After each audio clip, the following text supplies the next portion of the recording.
આપ સર્વોને હેતપૂર્વક જય શ્રી સ્વામિનારાયણ। આજની સત્સંગ કથા વાર્તા નિજ મંદિર સાવરકુંડલા પવિત્ર ચૈત્ર માસ વિશેષ। આજની સત્સંગ વાર્તામાં આપણે એકાદશી વ્રત કથા અંતર્ગત ચૈત્ર સુદ કામદા એકાદશીનું વ્રત વિધિ અને મહાત્મ્ય સાંભળશું। સુતજી બોલ્યા કે, હે બ્રાહ્મણ, દેવકી વસુદેવ ના પુત્ર શ્રી હરિ શ્રી કૃષ્ણને નમસ્કાર કરીને કહું છું કે મહાત્મા શ્રી કૃષ્ણે યુધિષ્ઠિર માટે પાપોનો નાશ કરનારા એવા જે 18 પુરાણોમાંથી વિભાગ કરીને 24 સંખ્યાવાળા નાના પ્રકારના આખ્યાનવાળા નાના પ્રકારના પાપને ટાળનારા એકાદશીના મહાત્મ્ય કહ્યા છે। તેને જ હું કહું છું તે સાવધાન થઈને સાંભળો। યુધિષ્ઠિર રાજા પૂછે છે કે, હે વસુદેવ ના પુત્ર શ્રી કૃષ્ણ, તમને હું નમસ્કાર કરીને પૂછું છું કે ચૈત્ર મહિનાના શુક્લ પક્ષને વિશે કયા નામની એકાદશી થાય છે તે મારી આગળ કહો। ત્યારે ભગવાન શ્રી કૃષ્ણ બોલ્યા જે, હે યુધિષ્ઠિર રાજા, પૂર્વે દિલીપ રાજાના પૂછવાથી વસિષ્ઠ મુનિએ ચૈત્ર મહિનાના શુક્લ પક્ષની એકાદશીની જે કથા કહી હતી તે જ પૂર્વની બનેલી એક કથા તમે એક મનવાળા થઈને અર્થાત એક ચિત્તથી સાંભળો। એક વખત દિલીપ રાજા પૂછે છે કે, હે ભગવાન વસિષ્ઠ મુનિ, ચૈત્ર માસના શુક્લ પક્ષને વિશે કયા નામની એકાદશી થાય છે તે હું સાંભળવા ઈચ્છું છું, માટે પ્રસન્ન થઈને તે કહો। ત્યારે વસિષ્ઠ મુનિ બોલ્યા કે, હે રાજાઓમાં શ્રેષ્ઠ એવા દિલીપ રાજા, તમે ઘણું સારું પૂછ્યું છે, તેથી તમારી આગળ એના વિશે હું કહું છું તે તમે સાંભળો। ચૈત્ર માસના શુક્લ પક્ષને વિશે અતિ પુણ્યકારી તથા પાપરૂપી લાકડાને બાળવાના દાવાનળરૂપ કામદા નામે પ્રસિદ્ધ એકાદશી છે। હે દિલીપ રાજા, પાપને હરનારી તથા પુત્રને દેનારી આ એકાદશીની કથા કહું છું તે સાંભળો। પૂર્વે સુવર્ણ અને રત્નોથી શોભાયમાન મનોહર ભોગીપુરને વિશે ઉત્તમ એવી લલિતા અપ્સરા અને લલિત ગંધર્વ આ બંને સ્ત્રી પુરુષ પ્રીતિ બંધાવાને લીધે કામથી પીડાવા લાગ્યા। તેથી હંમેશા ધન ધાન્યવાળા પોતાના રમણીય ઘરમાં તેઓ રમતા હતા, તો પણ લલિતાના હૃદયમાં હંમેશા પોતાનો પતિ વસતો હતો, અર્થાત હંમેશા તે પોતાના પતિનું જ ધ્યાન ધરતી હતી, અને તે લલિતના હૃદયમાં હંમેશા પોતાની સ્ત્રી વસતી હતી, અર્થાત હંમેશા તે પોતાની સ્ત્રીનું જ ધ્યાન ધરતો હતો। એક દિવસ પુંડરીક વગેરે સર્પો સભાની અંદર ક્રીડા કરતા બેઠા હતા। એવામાં લલિત ગંધર્વ પોતાની પ્રિયા વગર ગીત ગાતો હતો। એવામાં તેને લલિતા સાંભળી આવવાથી ગીત ગાવામાં તેની જીભ અટકી ગઈ। આ રીતે લલિત ગંધર્વ ગાવાની અંદર અટકવા લાગ્યો। ત્યારે તેના મનનો ભાવ જાણીને નાગોમાં શ્રેષ્ઠ એવા કર્કોટક નામના ઉત્તમ નાગે તે લલિતના ગાવાની અંદર તેને અટકાતો જાણીને તે લલિતની ભૂલ પુંડરીક નાગને જણાવી। તે સમયે ક્રોધ ચઢવાને લીધે લાલચોળ નેત્રવાળા પુંડરીક નાગે કામ વ્યાપવાથી આતુર મનવાળા તે લલિતને શાપ આપ્યો કે, હે દુષ્ટ બુદ્ધિવાળા લલિત, મારી આગળ ગાયન ગાતી વખતે જે કારણથી તું સ્ત્રીને વશ થયો તે કારણ માટે તું માંસ તથા મનુષ્યને ખાનારો રાક્ષસ થા।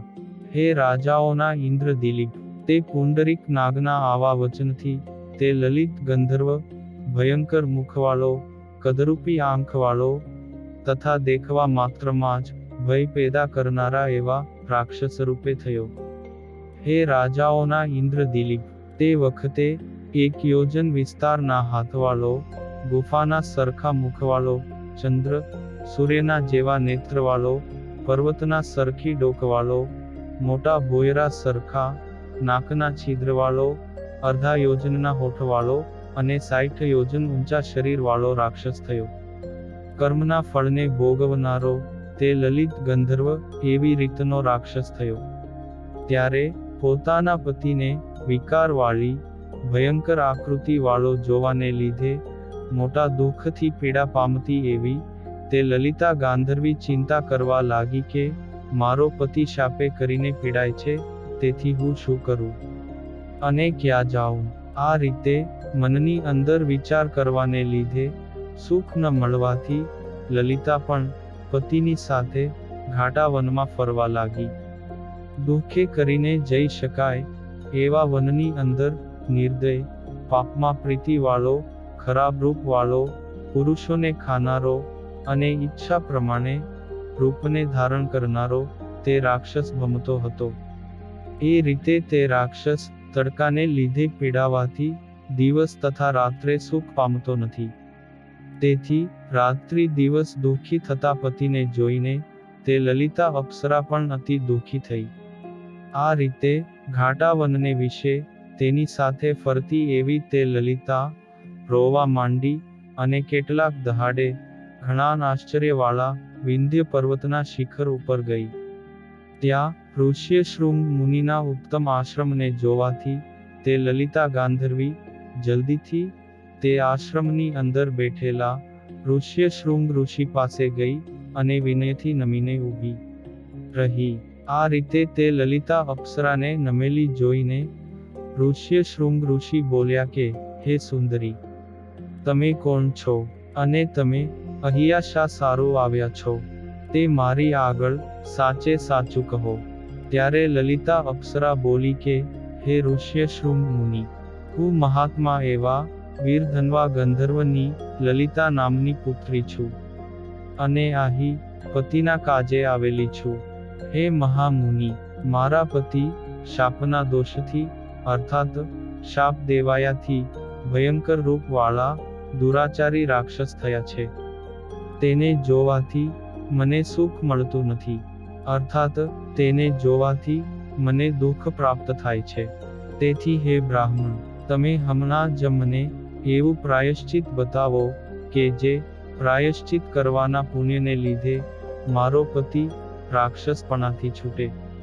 ત્યારે ઋષ્યશૃંગ ઋષિ બોલ્યા કે, હે કેળના સરખા સાથળવાળી, હાલમાં ચૈત્ર માસના શુક્લ પક્ષને વિશે કામદા એવે નામે પ્રસિદ્ધ એકાદશી આવે છે, જેનું વ્રત કરવાથી સર્વે કામના તરત જ પૂર્ણ થાય છે. હે કલ્યાણી, મેં કહ્યું એવું તે વ્રત વિધિપૂર્વક કરીને તે વ્રતનું જે પુણ્ય થાય તે તું તારા પતિને આપીશ, એટલે તારા પુણ્ય આપવાથી તેનો તરત જ શાપનો દોષ મટી જશે, અર્થાત તારો પતિ ગંધર્વ થશે. આવી રીતનું ઋષ્યશૃંગ મુનિનું વચન સાંભળીને તે લલિતા અપ્સરા અત્યંત આનંદ પામી. હે દિલીપ રાજા, પછી તેણે એકાદશીનો ઉપવાસ કરીને તે એકાદશીને દિવસે બ્રાહ્મણની સમીપમાં શ્રી વિષ્ણુ ભગવાનની આગળ ઊભી રહી તથા પોતાના પતિને શાપમાંથી મુક્ત કરવા માટે આ પ્રમાણે વચન બોલી કે, મેં કામદા એકાદશીના ઉપવાસ રૂપી જે વ્રત કર્યું છે તે વ્રતના પુણ્ય પ્રભાવથી આ મારા પતિ એવા લલિતનું પિશાચપણું દૂર થાઓ. આવા લલિતાના વચનથી ક્ષણ માત્રની અંદર રાક્ષસ રૂપ થઈ ગયેલો જે લલિત ગંધર્વ તે પાપનો નાશ થવાને લીધે લલિતા સાથે સુંદર દેહને ધારણ કરનારો થયો. આ રીતે કામદા એકાદશીના પ્રભાવથી રાક્ષસપણું જઈને ગંધર્વપણાને પામ્યો અને સોનાના તથા રત્નોના આભૂષણો પહેરેલો તે લલિત ગંધર્વ લલિતા અપ્સરાની સાથે રમવા લાગ્યો. ત્યાર પછી વિમાનમાં બેઠેલા તે સ્ત્રી પુરુષ કામદા એકાદશીના પ્રભાવથી પહેલાથી પણ અધિક રૂપવાળા દેખાવા લાગ્યા. આ રીતે આ કામદા એકાદશીનું ફળ જાણીને હે નરપતિઓમાં શ્રેષ્ઠ દિલીપ રાજા, આ કામદા એકાદશીનું વ્રત પ્રયત્નથી કરવું. મેં લોકોના હિતને અર્થે બ્રહ્મ હત્યા વગેરે પાપોનો નાશ કરનારી તથા પિશાચપણાને મટાડનારી આ કામદા એકાદશીની વ્રત કથા તમારી આગળ કહી. સ્થાવર અને જંગમ સહિત ત્રણેય લોકને વિશે આ કામદા એકાદશીથી અતિ ઉત્તમ વ્રત કોઈ પણ નથી. આ કામદા એકાદશીની વ્રત કથા ભણવાથી, શીખવા કે સાંભળવાથી વાજપેયી યજ્ઞનું ફળ પ્રાપ્ત થાય છે. આ પ્રમાણે શ્રી વરાહ પુરાણને વિશે ચૈત્ર મહિનાના શુક્લ પક્ષની કામદા નામની એકાદશી વ્રતનું મહાત્મ્ય સંપૂર્ણ. અને હવે પછીની કથા વાર્તા આપણે આગળના ભાગમાં સાંભળશું. અત્યારે આપ સર્વોને ભાવથી જય શ્રી સ્વામિનારાયણ.